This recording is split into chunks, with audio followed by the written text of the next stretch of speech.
Welcome to the Gloves Are Off Overtime Edition. I'm Moses Woldu. I'm pleased to be joined by Greg Buchanan, my co-host. Hey, Moses. And Shane Tomeyer. You are the Bobcats play-by-play man. A pleasure as always. Right on.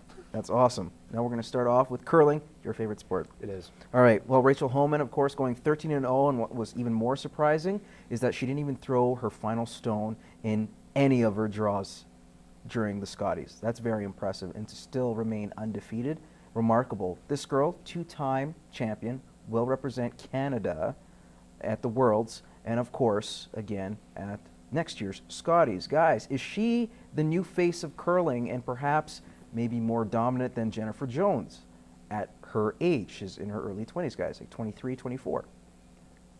I think it's probably on the cusp of being that. I still, when somebody mentions women's curling to me, the first face that pops into my mind is still Jennifer Jones, because she's been as good as she is for as long as she is. And Homan wins the Scotties this week without Jones being there, right? I'm kind of a title fight sort of guy that you can't wear that belt until you beat the best.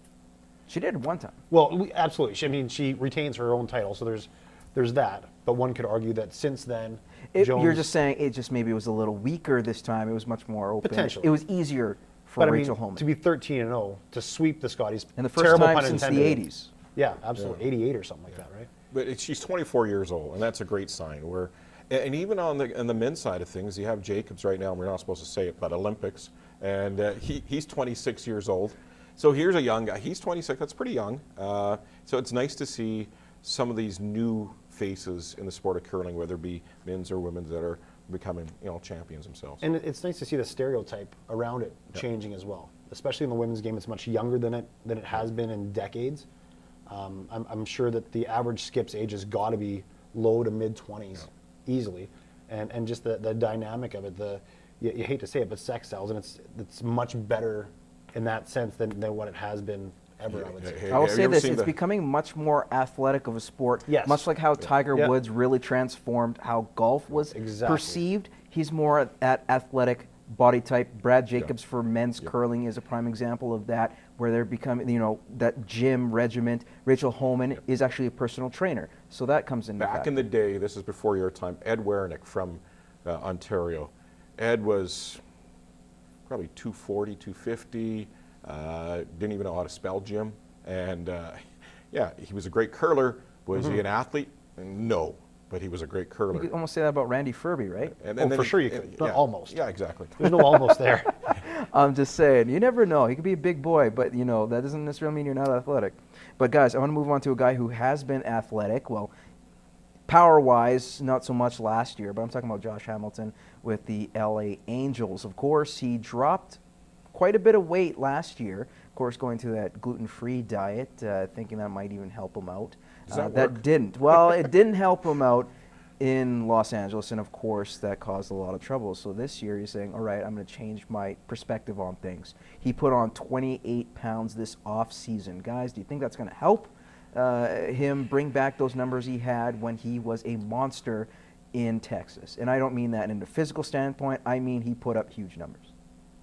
It's got to help. He's got to do something. And sometimes these guys, they look at their diet, they look at their exercise, and they also, one thing for hitters, mechanics. Sometimes you break it right down to what he's doing wrong mechanically. Is he dropping his shoulder? Is he not lifting up his elbow? All those different little things for a swinger. And a big hitter in baseball is just like a golfer in golf, where you look at your swing, and your swing tells you a whole lot. But I think, body-wise, it's probably going to do him a whole lot good.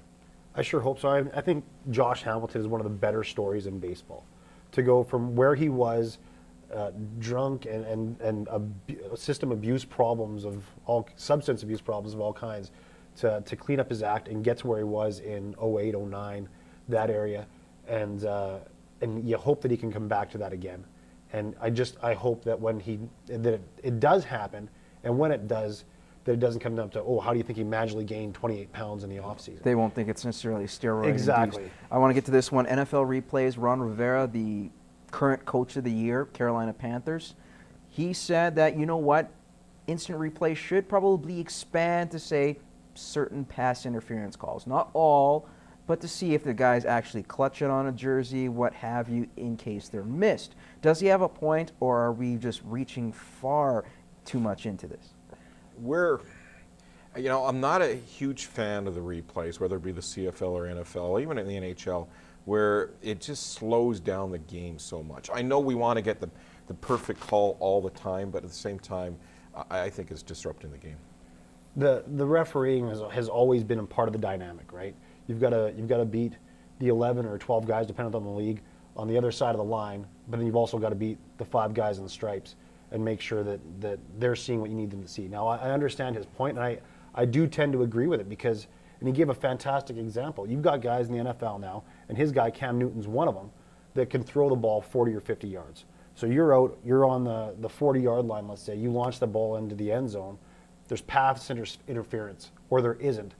If it's called as pass interference, the ball goes to the 1-yard line. And if it wasn't, you've been done a huge disservice. So we understand that. That's So what you agree. I like You the agree idea. with it, is what you're I saying. don't agree with what, or don't disagree, sorry, with what he's saying. Okay, last thing, just tell me if you agree or disagree. A-Rod finally dropping his lawsuit for Major League Baseball, or against Major League Baseball, as well as the Players Association. Is this the last we finally heard of Alex Rodriguez, at least for the foreseeable future? I hope so. I hope. You know what? Almost to a point where you almost felt sorry for him, but then when he opens up his mouth, you don't. I hope you don't see anything more of A-Rod. Shane? We could only pray that's the end of A-Rod. It won't be, because he's Alex Rodriguez, and it's the kind of guy that he is, and it's the Yankees and everything that entails. So unfortunately, no, it won't be the last we hear of him, regardless of how much the world wants it to go that way. All right, guys, thanks a lot for joining me. I don't want you guys to go away, but unfortunately, time has pretty much forced my hand. But thanks a lot, Greg, as always. Thanks, Shane, Moses. awesome having you on. Thank you. And thank you for joining us on the OT edition of Gloves. You can tune in every Tuesday night, 7:30 on CITL, and come back here and watch us goof around a little bit more. In the meantime, we'll see you in 7 days.